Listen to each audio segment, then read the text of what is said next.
وَإِذَا سَأَلَكَ عِبَادِي أَنِّي فَإِنِّي قریب، یہ قریب اللہ کس کے لیے کہہ رہا ہے؟ اجیب دعوت الداعی اذا دعان، جب پکارنے والا کوئی پکار کرتا ہے یا پکارتا ہے یا مجھے بلاتا ہے تو میں اس کی دعا کا جواب دیتا ہوں، میں قریب ہوں۔ گویا دعا کے اندر اللہ رب العزت نے کسی واسطے وسیلے کو خود رد کیا ہے۔ یہاں پہ ایک اشکال پیدا ہو سکتا ہے کہ قرآن پاک کی دیگر آیات میں تو واسطے وسیلے کا ذکر موجود ہے کہ اللہ تک پہنچنے کا وسیلہ تلاش کرو، اس کا کیا جواب ہے؟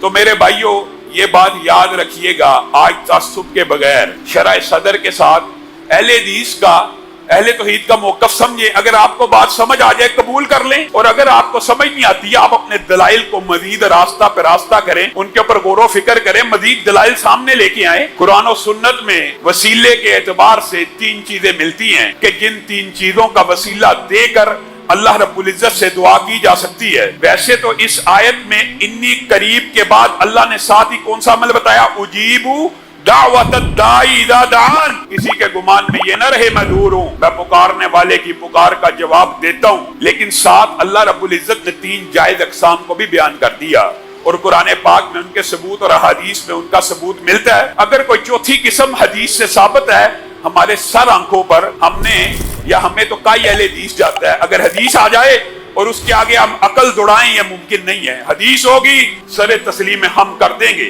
نبی کریم صلی اللہ علیہ وسلم اور احادیث اور قرآن و سنت کی روشنی میں یہ بات سمجھ آتی ہے۔ اللہ رب العزت کلام حمید میں خود ارشاد فرماتے ہیں وَلِلَّهِ الْأَسْمَاءُ الْحُسْنَى فَادْعُوهُ بِهَا۔ اللہ قریب تو ہے لیکن اللہ کے بہت سے خوبصورت نام ہیں، ان کے ذریعے اللہ کو پکارا جا سکتا ہے۔ یہ کون کہہ رہا ہے؟ اللہ کہہ رہا ہے۔ یعنی اللہ کی صفات کا واسطہ اللہ کو دیا جائے، اس کے اندر وسیلے میں کوئی شرک نہیں ہے، یہ اللہ ہی کی ذات۔ اللہ تو رزاق ہے، رزق کو نازل کر۔ اللہ تو رحمان ہے، رحمتوں کا نزول فرما۔ اللہ تو جبار ہے، اس ظالم کی گرفت کر۔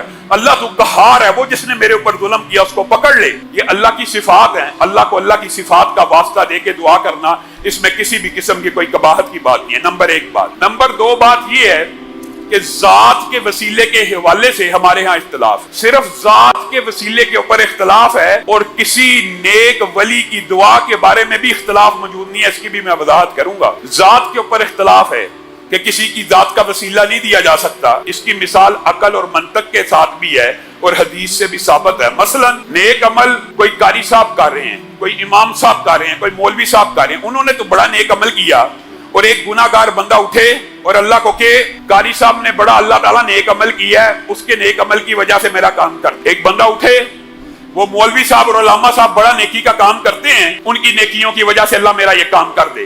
کیا یہ بات عقل اور منطق میں بھی آتی ہے کہ نہیں آتی؟ یہ عام فہم بات ہے کہ آپ اپنے نیک اعمال کا واسطہ تو دیں، تو قرآن و سنت سے بھی ثابت ہے، لیکن کسی غیر کے نیک اعمال کا اللہ کو کیسے واسطہ دیا جا سکتا ہے؟ کسی غیر کی ذات، اس نے تو نیکیاں اپنے لیے کی، اس نے تو محمد رسول اللہ صلی اللہ علیہ وسلم نے اپنی بیٹی فاطمہ کو نہیں کہا میری بیٹی اس گمان میں نہ رہنا تیرا باپ نبی ہے۔ وہ نبی جس نے کل قیامت کے دن سفارش بھی کرنی ہے اور شفاعت کا میدان بھی لگنا ہے، وہ نبی اپنی بیٹی کو سمجھا رہا ہے اس گمان میں نہ رہی، تیرا باپ نبی ہے اور تو عمل نہ کرے اور تیرا باپ تجھے جنت میں لے جائے گا۔ نبی کا چچا ابو لہب جنت میں چلے جائیں گے ذات کے وسیلے کی وجہ سے۔ عمل میں کروں، عمل حاجی صاحب کرے، عمل قاری یاسین صاحب کریں، عمل قاری امجد صاحب کریں، اور ایک بندہ اٹھے قاری امجد صاحب نے 8 تراویحیں پڑھائیں، اللہ تعالیٰ اس کی وجہ سے مجھے معاف کر